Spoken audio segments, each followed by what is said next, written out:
हाय। तो आज हम टॉपिक स्टार्ट करने वाले हैं ट्रिग्नोमेट्री।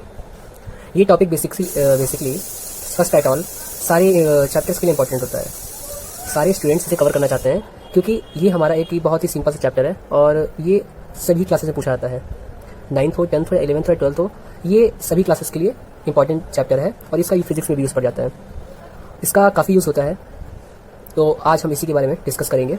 तो अगर हम ट्रिग्नोमेट्री की बात करें तो जो ट्रिग्नोमेट्री है वो क्या है, वो गीक वर्ड से, जो एक गीक जो है लैंग्वेज होती है उससे जो है ये निकला हुआ है, गीक लैंग्वेज से। ठीक है, गीक लैंग्वेज से निकला हुआ है और ये दो वर्ड से मिलकर बना हुआ है।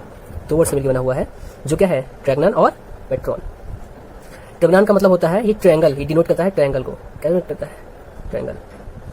ठीक है, और ये करता है मेजरमेंट। क्या डिनोट करता है? ये मेजरमेंट, यानी किसी भी ट्रायंगल को मेजर करने के लिए हम किसका यूज करते हैं? ट्रिग्नोमेट्री को। किसी भी ट्रायंगल को यूज करने के लिए, ठीक है, किसी भी ट्रायंगल को यूज करने के लिए किसका यूज करेंगे? ट्रिग्नोमेट्री। ठीक है, तो बेसिकली सिंपल सा फंडा अपना यही है। ठीक है, अगर हम लोग सिंपल वर्ड में बात करें तो कह सकते हैं trigonometry is a measurement of the angles. Trigonometry is a measurement of angles. ठीक है, तो इसमें सबसे पहले आज हम बात करेंगे ट्रिग्नोमेट्री रेशियोज। जब हम ट्रिग्नोमेट्री से अपन लोग ट्रिग्नोमेट्री रेशियोज पढ़ चुके होंगे तो उसके बाद हम बात करेंगे प्रॉब्लम्स। इस पे जो प्रॉब्लम्स हैं उनके बारे में हम लोग बात करेंगे। ठीक है, तो सबसे पहले हम लोग समझेंगे कि ट्रिग्नोमेट्री रेशियोज क्या होते हैं। ठीक है, तो हम लोग सिंपल सा एक ट्रायंगल बना लेंगे, कुछ भी नाम दे देंगे इसे, ए बी सी साइड्स हो गई मान लीजिए, और इसको दे दिया मैंने एक्स, इसको मैंने दे दिया वाई, इसको मान दे दिया आर। ठीक है, ए बी कितना हो गया लिख लेते हैं, चलिए एक्स, बी सी कितना हो गया वाई, और ए सी कितना हो गया आर। ठीक है, तो हर इसमें जो है एंगल्स होते हैं, कुछ रेशियोज होते हैं। अगर इसमें एंगल्स की बात करें, इसमें कितने एंगल्स होंगे? 6 एंगल्स की बात करते हैं हम। जैसे साइन थीटा होता है, या कॉस थीटा, और टैन थीटा, एक कॉट थीटा होता है, एक होता है सेक थीटा, और एक क्या होता है, कॉसेक थीटा। ठीक है, तो इन सभी के बारे में आप कोई भी क्वेश्चन सॉल्व करोगे, इन सब का यूज आपको पढ़ना ही पढ़ना है, कोई भी यूज कर लो आप। ठीक है, तो सिंपल सा अगर हम ट्रिग्नोमेट्री रेशियोज की बात करें तो आपका साइन थीटा लगेगा, कॉस थीटा लगेगा, tan theta, cot theta, sec theta और कॉसेक थीटा, उन सब में यूज होगा इसका। ठीक है, अब एक क्वेश्चन देख लेते हैं। जैसे तो साइन थीटा इक्वल टू क्या होता है, फॉर्मूले हैं सब, सिंपल सा बेसिकली आपका फॉर्मूला है सब। तो साइन थीटा इक्वल टू क्या होता है आपका, ये हो जाएगा, इसको क्या बोलते हैं, ये क्या है, परपेंडिकुलर, पी बोलते हैं, पी, और ये क्या हो जाएगा, हाइपोटेनियस, ये होता है हाइपोटेनियस। चलिए एक बार लिख लेते हैं इसको। ठीक है, ए बी बढ़ा लें सी। ठीक है, ये क्या हो जाता है, ये हो गया परपेंडिकुलर। ठीक है, ये क्या है, हाइपोटेनियस, और ये क्या है, बेस। तो यहाँ ये क्या है, ए बी अपॉन, और हाइपोटेनियस क्या है, ए सी हो गया। तो अगर हम साइन थीटा को निकालना चाहें तो क्या हो सकता है, साइन थीटा हो जाएगा हमारा एक्स अपॉन आर, तो एक्स अपॉन आर हो गया। ये क्या है, ट्रिग्नोमेट्री रेशियोज, यानी साइन थीटा इक्वल टू क्या होता है, परपेंडिकुलर अपॉन हाइपोटेनियस। ठीक है, इसी तरह अगर हम और की बात कर लें तो सिंपल सा और भी रेशियो हो जाएगा। ये कॉस थीटा की अगर बात करें तो ये होता है बेस अपॉन हाइपोटेनियस, या बी अपॉन एच लिखते हैं। ठीक है, बी अपॉन एच लिखते हैं, सॉल्व। वैसे बेस अपॉन हाइपोटेनियस होता है लेकिन बी अपॉन एच लिखते हैं अपन। ठीक है, तो ये क्या हो जाएगा, वाई अपॉन आर। क्या हो जाएगा ये, वाई अपॉन आर। ठीक है, ये क्या हो जाएगा, बी अपॉन एच। ठीक है, तो सिंपल सा अपना यही टर्म है अभी तक। और इसी तरह हो जाएगा टैन थीटा। टैन थीटा क्या होता है, A B upon B C, क्या होगा ये, P upon B.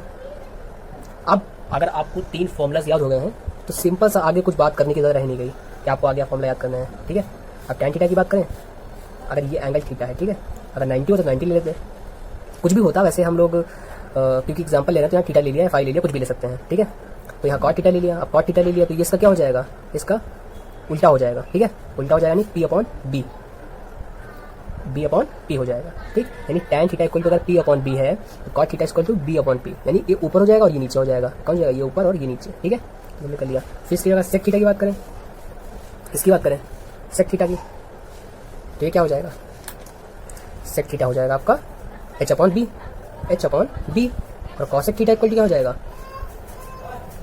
A C upon A B equal to क्या हो जाएगा, एच अपॉन पी। ये सारे फॉर्मुलास हो जाएंगे। ठीक है, अब इस पे अपन एक सिंपल सा क्वेश्चन देख लेते हैं, ठीक है, फिर इसके बाद आगे मूव करेंगे। तो मान लीजिए आपका क्वेश्चन है, स्टेटमेंट दी हुई है, क्या दी है स्टेटमेंट कि अगर आपको tan थीटा इक्वल टू क्या दिया हुआ है 4/3, ठीक है, और आपसे पूछा जा रहा है कि आप जो है इसमें साइन थीटा निकाल दीजिए, साइन थीटा निकाल दीजिए, ठीक है।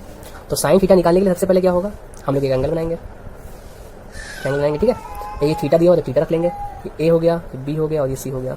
हम लोग जानते हैं कि tan थीटा इक्वल टू क्या होता है, 4/3 में दिया ही हुआ है, वो तो इनिशियल है, होता क्या है AB अपॉन BC, ठीक है, ठीक है।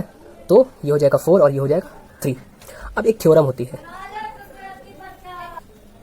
तो थ्योरम होती है पाइथागोरस थ्योरम, पाइथागोरस थ्योरम, ठीक है। तो पाइथागोरस थ्योरम होती है, ठीक। इस थ्योरम का जो रूल होता है उसमें बोलते हैं कि जो ये वाली आपकी साइड है, जो ये वाली आपकी साइड है वो इन दोनों के ऐड के इक्वल होती है। यानी ये क्या होता है आपका हाइपोटेनियस, ये क्या है परपेंडिकुलर, और ये क्या है, ये क्या है बेस। क्लियर है। तो हम इस थ्योरम का यूज क्यों कर रहे हैं, फर्स्ट चीज तो इसलिए यूज कर रहे हैं क्योंकि हमें निकालना है अपना साइन थीटा अगर निकालना है या कॉस थीटा निकालना है। तो tan थीटा इक्वल टू हमको तो पता है कि हमारा परपेंडिकुलर अपॉन बेस होता है, लेकिन साइन थीटा इक्वल टू क्या होता है, साइन थीटा इक्वल टू क्या होता है हमारा तो परपेंडिकुलर अपॉन हाइपोटेनियस, और हाइपोटेनियस तो हमें पता नहीं है, तो उसे निकालने के लिए हम लोग किसका यूज करेंगे, पाइथागोरस थ्योरम का, पाइथागोरस थ्योरम, ठीक है, पाइथागोरस थ्योरम का यूज करेंगे। तो अगर इस थ्योरम का यूज करें हम तो हमें क्या पता चल जाएगा, हाइपोटेनियस पता चल जाएगा। तो इसको निकालने के लिए हम फर्स्ट आर्टिकल क्या करेंगे, h² = p², p क्या है हमारा 4, तो 4 का स्क्वायर अपॉन 3 ये हो जाएगा 3 का स्क्वायर, ठीक है। h² इक्वल टू क्या हो जाएगा 16 और ये हो जाएगा 9, h² इक्वल टू क्या हो जाएगा 25 होगा, और ये क्या निकल आएगा 5। तो अब हमें जब हाइपोटेनियस मिल गया है, हाइपोटेनियस हमारा क्या आ गया है 5, जब हमें हाइपोटेनियस मिल गया है तो हम लोग सिंपल से इसमें क्या करेंगे, हम लोग अब निकाल सकते हैं कि साइन थीटा इक्वल टू हमें पता ही होता था कि साइन थीटा इक्वल टू क्या होता है परपेंडिकुलर अपॉन हाइपोटेनियस। तो साइन थीटा इक्वल टू क्या हो जाएगा 4/5।